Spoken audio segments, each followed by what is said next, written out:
अभी सब्सक्राइब करें हमारे चैनल माँ दुर्गा म्यूजिक को और साथ में बेल आइकन जरूर दबाएं ताकि ऑल नोटिफिकेशन आप तक जल्द पहुँचे।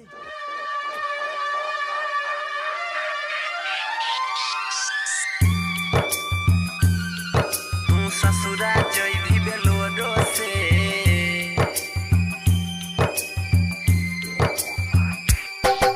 DJ Kanchan Raj, DJ Kanchan Raj, DJ Kanchan Raj, नीम चौक चौसीमा वैशाली। जो जो के सनम नहीं छै कोनो जो जो के सनम नहीं छै कोनो गम अखिया नहीं कनते हेलो रो से तू ससुरा जय भी बेलोडो से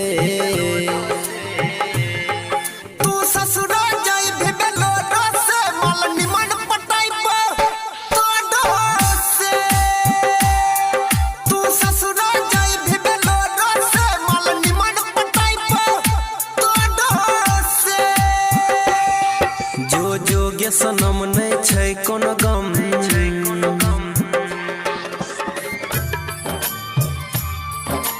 ससुरा जय भी बेलोडो से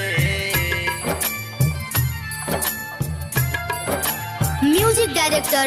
DJ Kanchan Raj, Hajipur Vaishali. DJ Kanchan Raj, Hajipur Vaishali. DJ Kanchan Raj, Hajipur Vaishali. DJ Kanchan Raj, Hajipur Vaishali.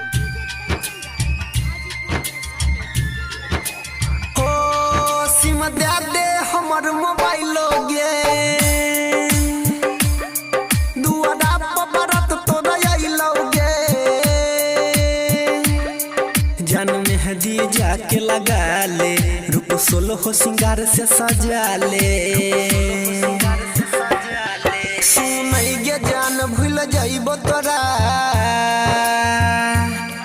सुनै गे जान भूल जाइबो तोरा बंध जाइबे दोसर के जोरो से तू ससुरा जय भी बेलोडो से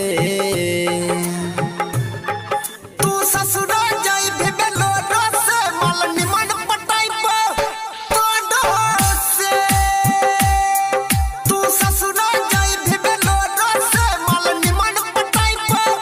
तोडो से जो जो के सनम नहीं छै कोनो गम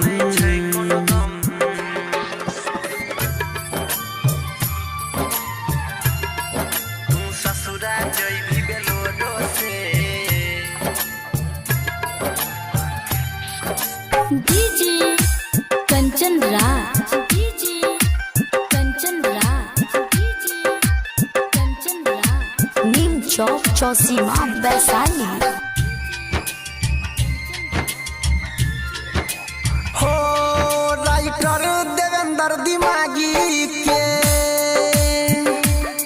भले जो तो लुती से दागी के हेगे कहो अनिल दिल जानी नहीं है तो कोनो परेशानी डीजे कंचन प्रवीण चंदन डीजे कंचन प्रवीण चंदन के सटई है ओठ के ठोडो से तू ससुरा जय भी बेलोडो से तू ससुरा जय भी बेलोडो से मल निमन पटाइबो तोडो से तू ससुरा जय भी बेलोडो से मल निमन पटाइबो तोडो से जो जो के सनम नहीं छै कोनो